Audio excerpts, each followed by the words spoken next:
Hello. So this is partly connected, well, quite a bit connected to the last video I made. But I want to turn specifically now. By the way, if this looks a bit funny, I'm in the middle of shaving, but my razor actually ran out of energy, so I'm just charging it. Yeah, I want to talk about specifically male feminists and their attitude to a lot of issues. But this is not, I want to be clear here, I'm not talking about all men who identify as feminists. I'm talking about a very specific kind of male feminist. And I really find them quite insufferable, to be honest. Um, so let's just look at feminism as a concept. It's about equality for women. It's about human rights for women. It's about providing equal opportunities to women. So if you agree with all those things, then you agree with feminist principles. But I don't think you have to label yourself with an ideology in order to support some of its tenets. So, for example, just to give another example, I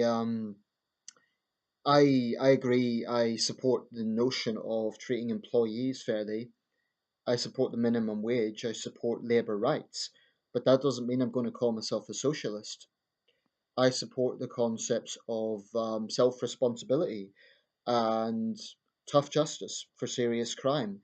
But that doesn't mean I'm going to call myself conservative in the party political sense. So I think it's a bit of a nonsense to expect people to label themselves. I mean, other people are going to label them, that's just part of human nature. But I think it's a nonsense to expect people to label themselves in a certain way because they believe something. I mean, people will say, oh, you're this, that, and the other, and we all do it to some extent. Um, but anyway, male feminism.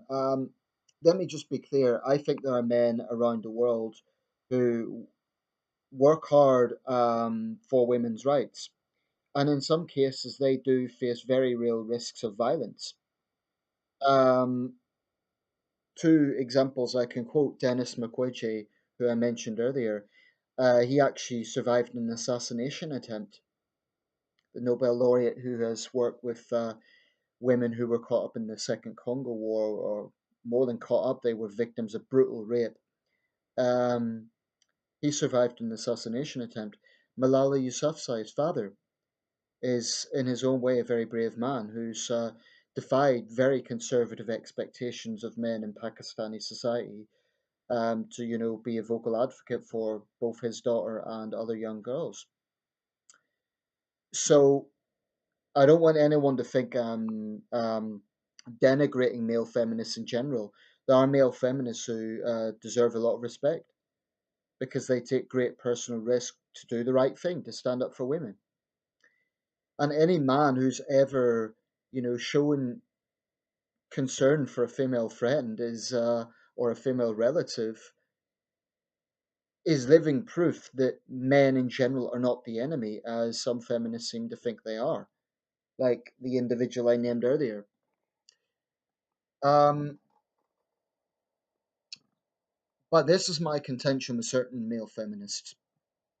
They are incapable, these individuals are incapable of calling out female sexism.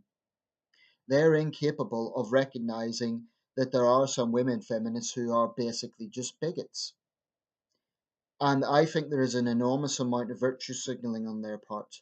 I've just had a testy exchange with one such person because he responded to I'd made a post about, on a discussion forum about scum and his attitude was there are always some whiny men who will take issue with with a woman challenging their view of the world.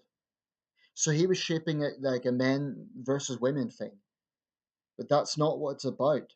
It's about calling out female sexism when it's there. And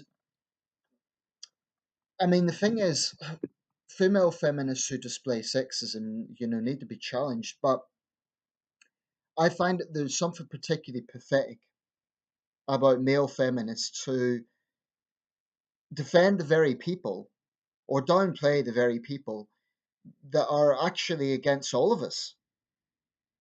Because the sort of bigots like Slumflower, she doesn't differentiate between men who take issue with feminist double standards like myself and virtue signaling useful idiots, to put it bluntly. So I'm not against male feminists, I'm against those useful idiots who downplay and excuse female sexism. Because they're virtue signaling, they're male feminists and they want to, oh, but we live in an overbearing patriarchy, so us men need to feel ashamed. If you cannot recognize double standards, if you cannot recognize that, yeah, there are women who are also bigots, then, you're not really contributing anything in terms of helping to build bridges. The thing I always stress in videos like this, or at least I try to, is consistency. That is the golden word, consistency. In other words, if you're against racism, just be consistent. Be against all racism. If you're against sexism, be against all sexism.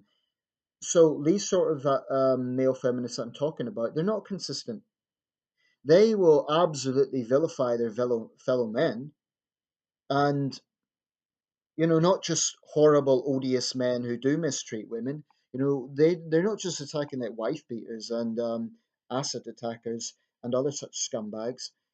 They they have a problem with men who challenge the hypocrisy of third wave feminism, and they try to shape it into, oh, you don't like strong, independent women. That is the most overused nonsense that I've heard from the feminist movement. Of anytime a man questions them, they morph it into, oh, but you don't like a woman in power, you don't like a woman voicing her opinion, as if these bigots represent all women. They don't. They don't. I've no problem with women in power at all. There's many strong women I admire. I do have a problem with double standards. I do have a problem with hate mongering against half the human race. I do have a problem with blaming all men for the actions of some. And that applies to anything. It would be like treating all Muslims with contempt because of Islamism and because of the regressive attitudes in conservative Islamic states. Or, you can think of many examples. It would be like male sexists treating all women with contempt because they had an abusive mother. I just grow very tired of this tunnel vision that people have. Consistency. That's all. Be consistent. If you really insist that you're against racism or against sexism, just be consistent. And I appreciate you might be more interested in one area over others. So, we're not going to, people who are campaigning on a specific issue, let's say a feminist woman who's campaigning on domestic violence. Obviously, that's going to be her focus. But is it so much to ask that she just acknowledges, for example, that there are violent women, or that a man who is campaigning on the issue of male suicides, it's not unreasonable to ask that he also recognise that actually more women attempt to commit suicide, but the rate of male deaths is higher. It's just about being open minded, it's about being consistent. And I think that people like Slumflower, all they do is wedge toxic divisions in society. So their apologists, they just galvanize that stupidity and that ignorance. Let me know your thoughts.